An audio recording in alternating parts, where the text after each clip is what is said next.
Hello, good morning everyone. Good morning Good sa tanan. morning. Good morning sa tanan.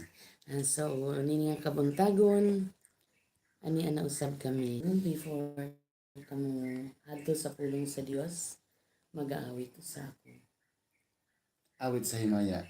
Yes, awit sa ako diha sa pambuhi nga Dios. Tinubdan ning tanan. O Diyos, ikaw ang tilubdan sa tanan.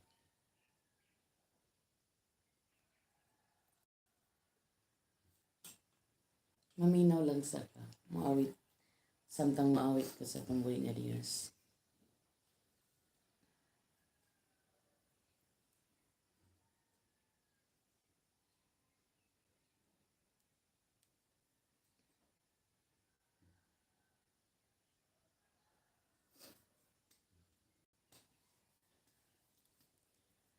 Ang kinabuhi ko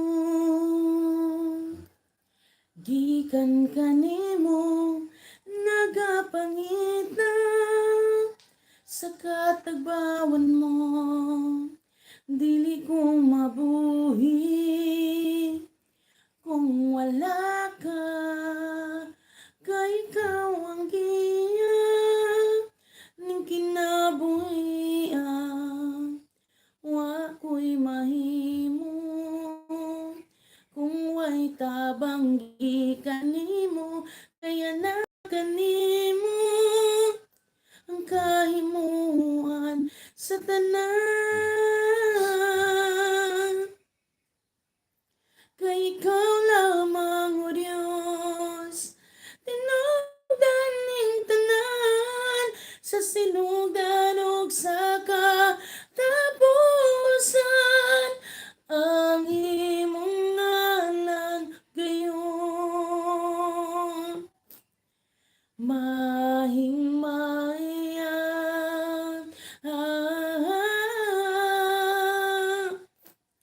Kay ikaw lamang o Diyos, tinubdan ning tanan, sa'yo tawag sa kalangitan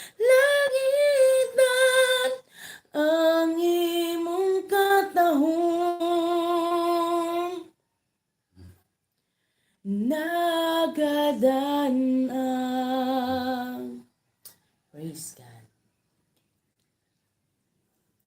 Ang imong katahom, O Diyos, nagadanag. Wow, kay hanindot sa text sa maong nga awit. Ikaw ang Diyos tinubdan sa tanan, sa langit ug sa yuta.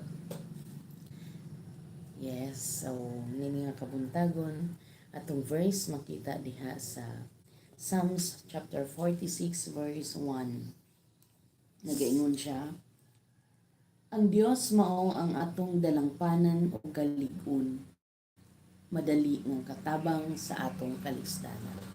Ang Diyos ang atong dalangpanan ug kalig-on. Mao jud mga igsuon. Walay laing dangpanan sa tanan nga panahon, sa kalipay ug sa ang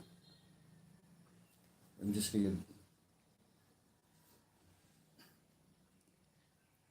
So nini nga kabuntagon kato nga verse atong atong hatagan og bili diri sa atong tagsa-tagsa kakasing-kasing. Niingon dito nga ang Dios mo ayaw gayud ay ang Dios mo ang atong dalangpanan og kalig-on. Madali nga katabang sa atong kalisdanan. So mo na ato ang pulong ninyo kabuntagon. Tinuod yun ni siya no nga ang Dios ang ato ang Kalig-on ug dalangpanan yes. sa panahon sa kalisdanan. Kaya agaw man kita magsuon og kapakyasan, kagul-anan, unsa man yung active points sa atong kinabig sa pamilya. Ayaw kalimot nga ang Diyos sa kanunay naghulat sa atong mga pagsampit. Do lamang kini igsoon